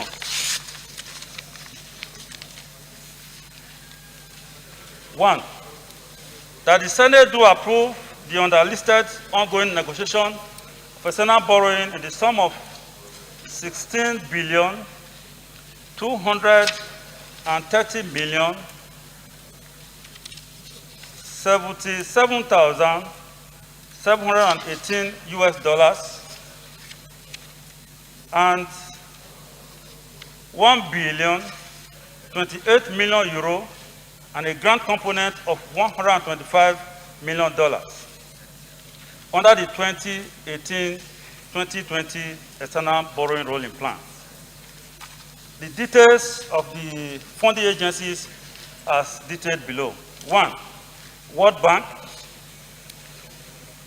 The corresponding amount is stated there, which is $3.52 billion.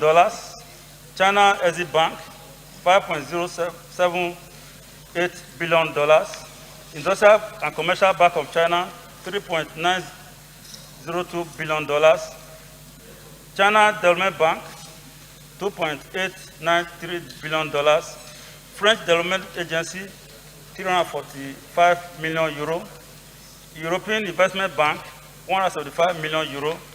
European Consortium, $190.2 million. International capital market, 500 million euro. Standard Chartered Bank to Sanoco, $62.120 million, totaling $16.23 billion and 1.02 billion euro. The attached funds required by the agencies and the funding and the corresponding amounts are stated as follows. Under the power sector, 1, Nigerian electrification project, off-grid, $350 million to be funded by World Bank. 2, the 330 kV Dixie North-Core interconnection of Nigeria to Niger to Benin to Togo to Burkina Faso, $29.3 million to be financed by World Bank. 3, Nigerian Transmission Expansion Project, NTEP 1, cost of $210 million to be financed by African Development Bank. 4, Northern Corridor Transmission Project, at a cost of 245 million euro to be financed by French Development Agency. Under the National Identity Management Commission, the project that is to be funded is a National Digital Identity for Development Project at $100 million to be financed by French Development Agency. We have the Bank of Industries, sovereign guarantee for the issuance of Eurobond as collateral to enable Bank of Industry fund these projects. The amount is between 500 million euro, but no more than 750 million euro to be financed by international capital market. The educational sector, Ministry of Education and Universal Basic Education. 1 is the innovation, development, and effectiveness in the acquisition of skills projects, which is $200 million to be funded by World Bank. The Adolescent Initiative Learning Empowerment Project to be financed by, at a cost of $500 million to be financed by World Bank. And the Better Education Service Delivering for all Global Partnership for Educational Grant is a grant from the World Bank at $125 million. The transportation sector, Ministry of Transportation. 1, the projects that are captured under that ministry are 1, Nigeria Coastal Railway Project, Lagos Benin City segment, at a cost of $3.141 billion to be financed by China Exim Bank. 2, the Nigerian Coastal Rail Project, Benin, Onitsha, including Onitsha Railway Project branch, at a cost of $1.711 billion also to be financed by Chinese Exim Bank. 3rd one is Nigeria Coastal Rail Project, Benin City, Warri, Yenagua, Port Harcourt segment, at the cost of $2.89 billion to be financed by China Development Bank. 4, Central Line Project, which Abuja, Baro, Itakwe, Ajakuta segment, at the cost of $3.9 billion to be financed by Industrial and Commercial Bank of China. The Lagos-Ibadan Railway Modernization Project, construction of standard branch line, Papa Tinkerland Port, the cost of $225.1 million to be financed by Exim Bank. Then the Kano Maradi SGRO with branch to Duse, the cost of $190.2 million to be financed by European Consortium. Total amount of projects under the other transportation ministry is $12.064 billion. The next is the financial and national planning sector, which is Ministry of Finance, Budget and National Planning. The first project there is Nigerian Power Sector Recovery Performance-Based Program at the cost of $750 million to be financed by World Bank. The second one is the COVID-19 Response Support Program to be financed by, which is $288.5 billion to be financed by African Development Bank. The total project under the Ministry of Finance is $1.788 billion. Then under the health sector, we have the health sector. The projects under the health sector include 1, accelerating nutrition results in Nigeria project, which is $222 million to be financed by World Bank. Then the multi-phase programmatic approach immunization plus and malaria progress by accelerating coverage and transforming service impact projects at a cost of $450 million to be financed by World Bank. And the third one is Nigeria COVID-19 Preparedness and Response Project, ESCOREP, additional financing for $400 million to be financed by World Bank. So the total projects under the Health Ministry is $1.175 billion. Then they have the next one as Women Affairs, Ministry of Women Affairs. The project there is Nigeria for Women Project for $100 million to be financed by World Bank. Then you have the Ministry of Environment, which they have two projects there. One is Nigeria Erosion and Watershed Management Project, additional funding for $400 million to be financed by World Bank. Then the second one is the Climate Adaptation, Erosion and Watershed Project, which is $175 million to be financed by European Investment Bank.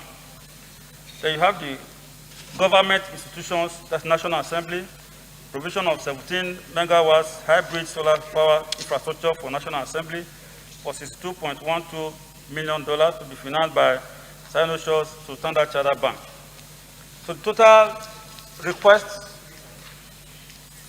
total amount recommended under this submission is $16.20 billion and 1.02 billion euro, and a grant component of $125 million.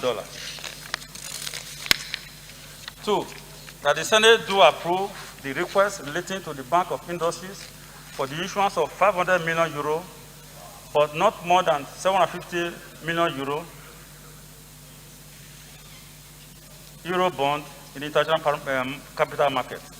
Three, that the terms and conditions of the loan from the funding agencies forwarded to the National Assembly prior to the execution of sale for concurrence and proper documentation. Conclusion. Committee wishes to essentially express appreciation to the State Senate leadership for the opportunity to serve this capacity. Thank you very much, Mr. President. Comments? Otherwise, we'll go to the recommendations. The recommendations on page 16 of 19, item 25. Recommendation 1, that the Senate do approve the underlisted ongoing negotiation of external borrowing in the sum of 16,230,077,718 €1,020,000,000 and a grant component of $125 million under the 2018-2020 external borrowing rolling plan. The funding agencies are World Bank, $300,529,300. B, China Exim Bank, $5,078,441,252. Industrial and Commercial Bank of China, $902,267,260. China Development Bank, $2,893,693,930. Africa Development Bank, $698,500,000. French Development Agency, €345 million. European Investment Bank, €175 million. European ECA, KFW, IPEX, AFC, $190 million. $255,276. International Capital Market, 500 million euro. Standard Chartered Bank, Senecure, $62,120,000. Grand total, $16,230,077,718. €1,020,000,000. And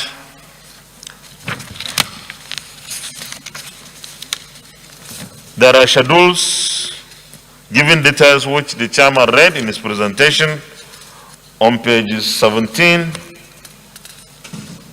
and 18. And these schedules, I'll not read them again because the chairman did already, but they are for power sector, Ministry of Power and Transmission Company of Nigeria, and the total sum is $789,300,000, €245 million for digital economy, for National Identity Management Commission project is a total of €100 million. The Industrial Sector Bank of Industries, €500 million. The Education Sector for Ministry of Education and Universal Basic Education Commission, a total of $700 million. Transportation Sector, Ministry of Transportation, a total of $12,064,650,000. That's the total for transportation. $12,064,657,718. The Financial and National Planning Sector, Ministry of Finance, Budget and National Planning, $1,788,500,000. Health Sector, Ministry of Health and National Center for Disease Control, NCDC, a total of $1,175,000,000. Women Affairs, $100 million. Environment and Climate, Ministry of Environment, $400 million and €175 million. Governmental institutions, $62,120,000. The approved total, as I read, is $16,230,077,718 and €1,020,000,000 and a grant of $125 million.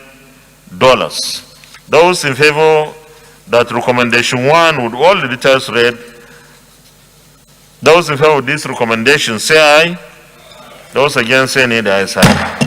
Recommendation 2 on page 19, and that will be the last page, that the Senate do approve the request relating to the Bank of Industries for the issuance of €500 million, but no more than €750 million euro bond in the international capital market. Those in favor of this recommendation, recommendation 2, say aye. Those against say nay. The ayes have it.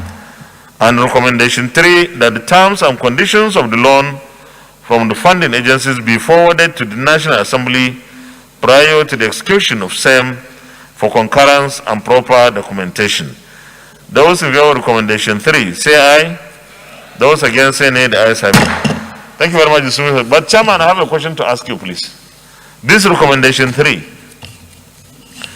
you see the terms and conditions of the loan from the funding agencies be forwarded to the National Assembly prior to the execution. Were you able to see the terms and conditions?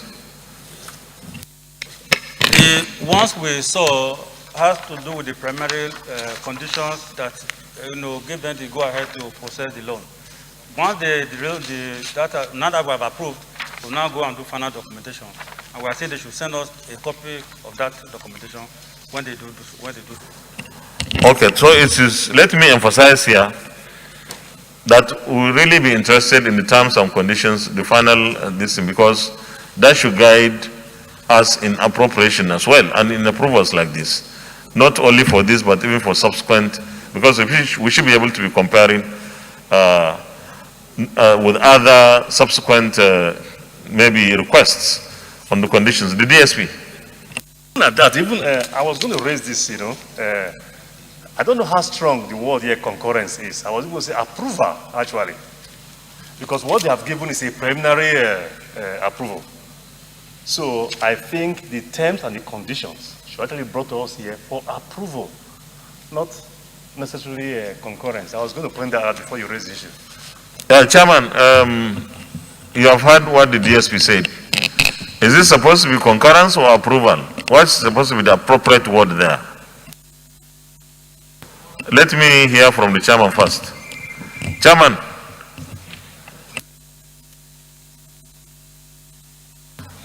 The DSP raised the issue of the use of the word concurrence in recommendation 3, whether it should be prior to the execution of same for approval and proper documentation, or is it for concurrence?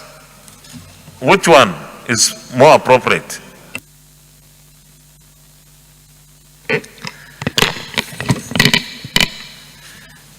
So whether it is concurrence or approval, I think it doesn't really, matter so much. But the truth of the matter is that we have agreed, we have approved what they have sent to us. That is the idea. Okay. Senator Solomon. The chairman has brought before the Senate is for approval for this loan, which we have done. And by the time we now go back, compare the terms and conditions, it's just to concur with what we have approved. We can't give two approvers.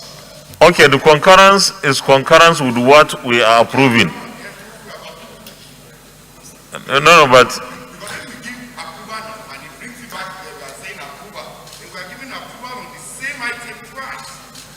no, yeah, but my understanding of concurrence is to say this is okay, even if it is not. Is that correct? Senator Nenjuangoje. So, Senate President, I may be out of place, but I wanted to make a small comment at the time before the recommendation, because, and it's very, very important. I don't know whether it's, I wanted to make a comment before the recommendation, but. Comment. No, we are past that stage, but I thought on this thing that no, I asked whether people wanted to comment and there was no comment. That was how we wanted the recommendation. I asked whether anybody wanted to comment. So where are we now? Is it concurrence or approval? DSP. Sir, my understanding is this. The approval we are giving today is to enable the commence negotiation, sourcing for this loan. We are not saying, we have not given approval, sir, to the terms and conditions. We have not seen that. We don't know what that is yet. So we are not saying that the terms and the conditions, after sourcing it, should be brought back to us here for approval. And sir, I will say this, you recall, sir, many a hearing we've had where issues arose as to whether or not we in the National Assembly actually went through the terms and the conditions of those loans. Whether we read it, there were some allegations that were written in Chinese language. It was very embarrassing, Mr. President. And at that time, it became clear, even from the responses given by those from who were in charge, whoever they are, from the budget office, whatever they're called. Yes. They actually, yes, they threw it back at us that we gave approval. So you are still thinking it's supposed to be approval? Yes, it's approval. Okay, Senator Opeyemi.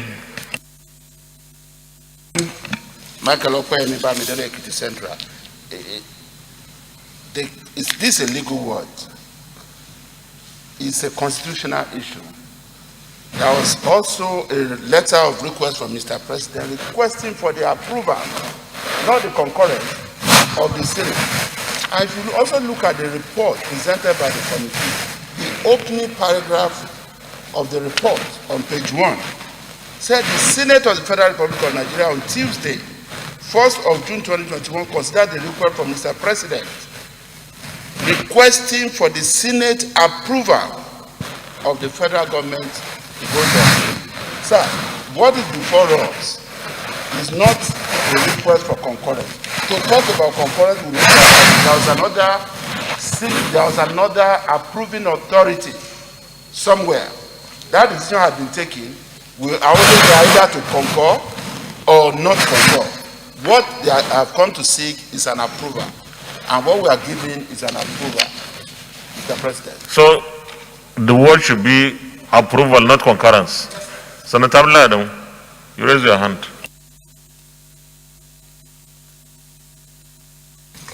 Thank you very much, Mr. President. I am Senator Adamu and I represent Nasarawa West. This whole is about semantics.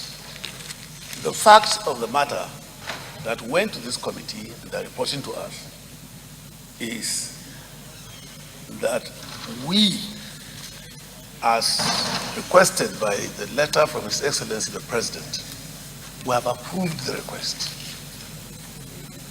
Now, for the implementation, there is a need for us to, at the time of approval, the terms and conditions were not strictly spelled out. Now they have been spelled out. No, not yet. We have not sent them. Not yet. Not yet. We haven't seen them. We've not seen it. Well, in that case, approval is given. Let me give this guide, please. We have already approved the recommendations, all the 3 recommendations.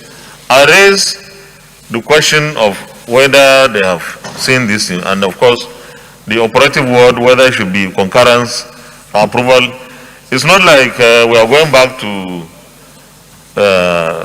to start all over, but we are just trying to get the right word, because this document is supposed to be such an important document that every word that is put here would have some implication. So that's the only thing we are trying to do, so that we get it right for our activities here and of course for the future, because this is supposed to be a document that will be kept somewhere for the future. Senator Bikule Amosu. Thank you, Mr. President. Mr. President, let me join my colleagues that have spoken, that without prejudice to the fact that we have actually approved this, the right word for me will still be an approval, because who are we concurring with? It should be approval. By the time we are saying concurrence, it is assumed that we are even ceding a power of this Senate to say we are concurring with anything. Yes, we have approved, which is what we should do.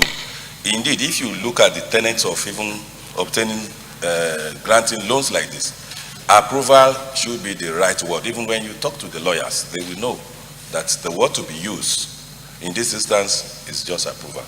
I so submit, Mr. President.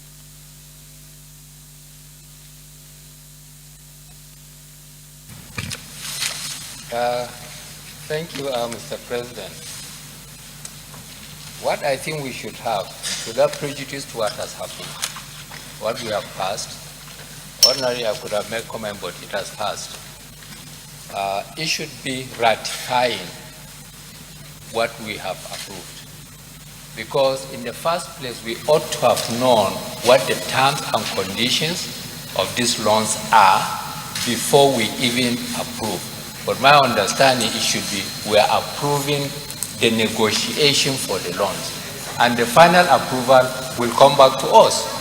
So that is my understanding, because you don't know the terms and conditions. There's no way we can approve blindly. So we are approving the negotiation for the loan, subject to what the terms and conditions of the loans are, which we will finally approve. Thank you, Mr. So the word is approval. This side, the Songo Senator George Thompson Sakibo, CON, JP.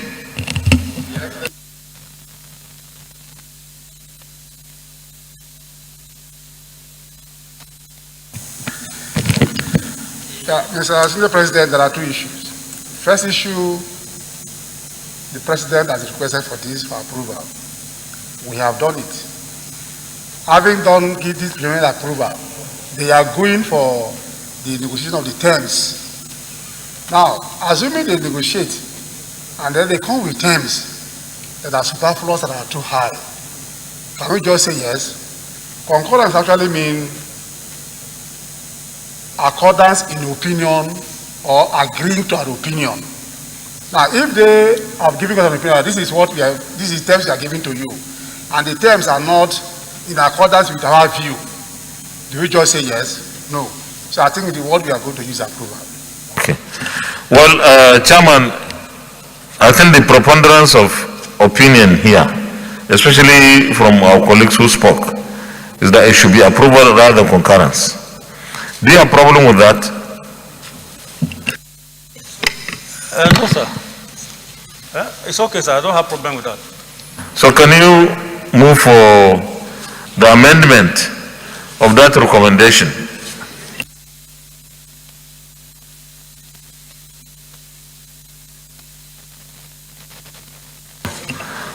To delete the word concurrence and replace it with approval.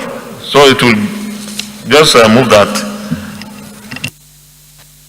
President, my very distinguished colleagues, I want to move that the terms and conditions of the loan from the funding agencies be forwarded to the National Assembly prior to the execution of same for approval. I so move. That's incomplete. It should be for approval and proper documentation. We are deleting only the word, we are replacing concurrence with approval. Distinguished colleagues, those in favor of recommendation 3 as amended. No, somebody should second it. Senator Bima, you want to second it?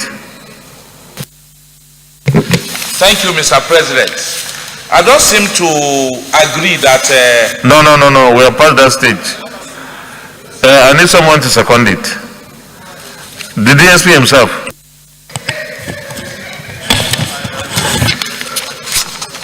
Page what? Page 17?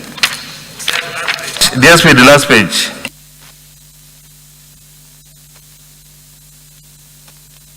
Omo Agege Delta Central, I rise to second the amendment as moved by the chairman of the committee. I so second.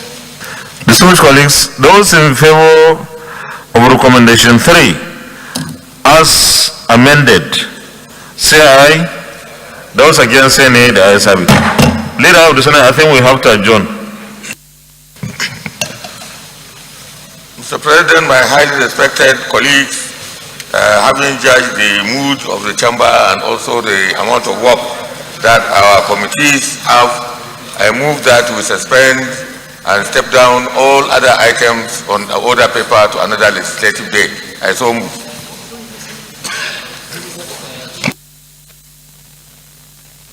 Minority Leader.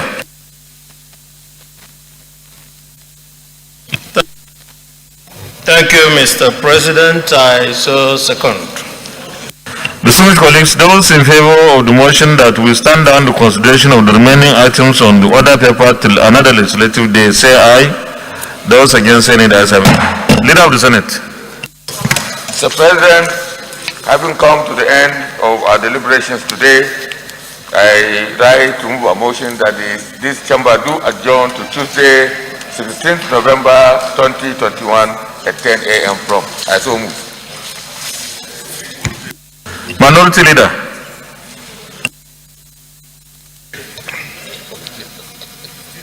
Oh, thank you, Mr. President. I second the motion ably moved by the leader. Thank you very much, Minority Leader, for ably seconding the motion moved by the leader. Distinguished colleagues, before I put the question, let me remind us once again that we are joining at this time to enable some of our committees to conclude their budget defense with the MDS. And I want to remind the MDS that this week is the last week for budget defense, and any MDA that does not defend his budget would have no other opportunity to do so after this week. So I urge them to come with all the relevant information and documents for our committees to conclude on the budget defense this week. With that, those in favor of the motion that the Senate do adjourn to next week, Tuesday, 16th day of November 2021 at 10 a.m. from say aye. Those against say nay, the ayes have it. The Senate is hereby adjourned to Tuesday, 16th day of November 2021 at 10 a.m. prompt.